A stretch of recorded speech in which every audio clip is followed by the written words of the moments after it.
రాజేంద్రనగర్ లో మరొకసారి డ్రగ్స్ కలకలం రేపాయి. శివరాంపల్లి కేన్వరత్ అపార్ట్మెంట్ లో నలుగురు కలిసి డ్రగ్స్ పార్టీ చేసుకున్నారు. వారిలో ఒకరికి డ్రగ్స్ ఓవర్ డోస్ కావడంతో తీవ్ర రక్తస్రావమైంది.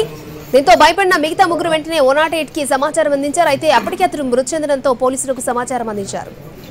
కేన్వరత్ అపార్ట్మెంట్ లో కో రిలేషన్ లో నలుగురు ఉంటున్నట్టుగా పోలీసులు గుర్తించారు.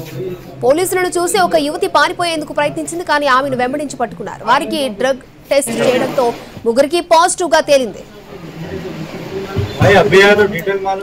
అయితే రూమ్ లో కోల్కతాకు చెందిన యువతి, కర్నూలుకు చెందిన మరొక యువతితో కలిసి అహ్మద్, అతని స్నేహితుడు కో రిలేషన్ లో ఉన్నారు.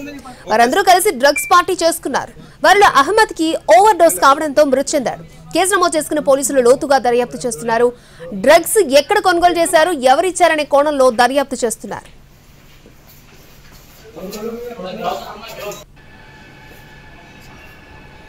రాజేంద్రనగర్ లో మరొకసారి డ్రగ్స్ కలకలం చెలరేగింది. శివరాంపల్లి కేన్వరత్ అపార్ట్మెంట్ లో నలుగురు కలిసి డ్రగ్స్ పార్టీ చేసుకున్నారు. అయితే వారిలో ఒకరికి డ్రగ్స్ ఓవర్ డోస్ కావడంతో తీవ్ర రక్తస్రావమైంది.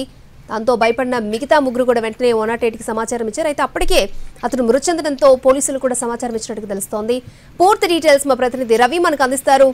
రవి, రాజేంద్రనగర్ లో ఉన్నటువంటి అపార్ట్మెంట్ లో నిన్న డ్రగ్ పార్టీ చేసుకుంటున్నారు. ఇద్దరు యువకులతో పాటు ఇద్దరు యువతులు ఉన్నారు. అయితే అపార్ట్మెంట్ లో అహ్మద్ అనే వ్యక్తి కోల్కతాకు చెందినటువంటి యువతితో కోలివింగ్ రిలేషన్షిప్ లో ఉన్నారు. ఇద్దరు తను మొబైల్ రిపేర్ షాప్ లో పనిచేస్తుండగా యువతి ఒక ప్రైవేట్ జాబ్ చేస్తున్నట్లుగా తెలుస్తుంది. ఇద్దరికి డ్రగ్స్ తీసుకునేటటువంటి అలవాటు ఉంది.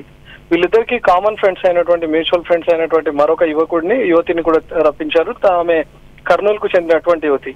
ఈ నలుగురు కలిసి డ్రగ్స్ సేవిస్తుండగా పక్క సమాచారం అందుకున్నటువంటి ఎస్ఓటి పోలీసులు అపార్ట్మెంట్ పైన రైడ్ చేశారు. రెడ్ హ్యాండెడ్ గా వాళ్ళు డ్రగ్స్ తీసుకుంటుండగా పట్టుకున్నారు. అయితే ఆ టైంలోనే 108 సిబ్బంది కూడా పోలీసులకు సమాచారం ఇచ్చినట్టుగా తెలుస్తుంది. అహ్మద్ కు డ్రగ్స్ తీసుకున్నటువంటి టైంలో ఒక్కసారిగా బ్లడ్ బ్లీడింగ్ అవడంతో 108 కు వాళ్ళ ఫ్రెండ్ కాల్ చేసి చెప్పాడు. 108 సిబ్బంది అక్కడికి చేరుకున్నప్పుడు ఉన్న పలంగా తను పడిపోయాడు అని చెప్పి బుకాయించేటటువంటి ప్రయత్నం చేశారు. కానీ అక్కడ ఉన్నటువంటి 108 సిబ్బంది గుర్తించడంతో వాళ్ళు డ్రగ్స్ తీసుకున్నటువంటి ఆనవాళ్లను కూడా గుర్తించారు. వెంటనే పోలీసులకు సమాచారం ఇచ్చడంతో పోలీసులు కూడా అక్కడికి చేరుకున్నారు. అహ్మద్ ను అప్పటికే 108 లో హాస్పిటల్ కు తరలించారు. మిగతా ఇద్దరు యువకులను పోలీసులు అదుపులోకి తీసుకునే ప్రయత్నం చేస్తుండగా కోల్కతాకు చెందినటువంటి యువతి పారిపోయే ప్రయత్నం చేసింది. దాంతో ఆమెను వెంబడించి పట్టుకున్నారు. ఆ ముగ్గురికి డ్రగ్ టెస్ట్ చేసినప్పుడు ముగ్గురికి పాజిటివ్ వచ్చింది. అహ్మద్ మాత్రం హాస్పిటల్లో చికిత్స పొందుతూ చనిపోయాడు. అహ్మద్ కూడా డ్రగ్ తీసుకున్నట్టు బ్లడ్ శాంపిల్స్ నమూనాలో తేలినట్లు వైద్యులు నిర్ధారించారు. దీంతో ఈ నలుగురు కలిసి డ్రగ్ పార్టీ చేసుకున్నట్లు గుర్తించాం. మిగతా ముగ్గురు ఎవరైతే ఉన్నారో వాళ్ళని అడిగినప్పుడు బంజారాహిల్స్ లో ఉన్నటువంటి ఒక ఫేమస్ కేఫ్ దగ్గర వాళ్ళు డ్రగ్స్ కొనుగోలు చేసినట్లుగా చెప్పారు. సో డ్రగ్స్ ఎక్కడి నుంచి వచ్చాయి, ఆ అమ్మినటువంటి పెడ్లర్ ఎవరు అనే విషయమై ప్రస్తుతం పోలీసులు దర్యాప్తు చేస్తున్నారు. గతంలో కూడా అదే అపార్ట్మెంట్ లో ఒక యువతి ఆత్మహత్య చేసుకుంది. అనుమానాస్పద మృతి కింద కేసు నమోదు చేశారు. కానీ ప్రస్తుతం ఇక్కడ ఉన్నటువంటి ఆనవాళ్లతో పోల్చి చూస్తే ఆ యువతి కూడా డ్రగ్స్ తీసుకున్నటువంటి క్రమంలో ఏదైనా ఇన్సిడెంట్ జరిగిందా అని చెప్పి ఆ కేసులో మరోసారి పోలీసులు విచారణ జరపనున్నారు. ప్రస్తుతానికైతే ముగ్గురిని అదుపులోకి తీసుకుని వాళ్లకు కేవలం డ్రగ్ కన్స్యూమర్స్ మాత్రమేనా, లేకపోతే వాళ్ళు డ్రగ్ పెడ్లర్లుగా కూడా ఏమైనా పనిచేస్తున్నారా అని చూడాల్సి ఉంది. నిన్న మనం రాయదుర్గం గచ్చిబౌలి పిఎస్ పరిధిలో కూడా చూసాం. కొంతమంది కోలివింగ్ హాస్టల్స్ ను అడ్డాగా చేసుకుని డ్రగ్స్ ను అమ్మడమే కాకుండా డ్రగ్స్ ను కన్స్యూమ్ చేస్తున్నటువంటి ముఠా కూడా పట్టుబడింది.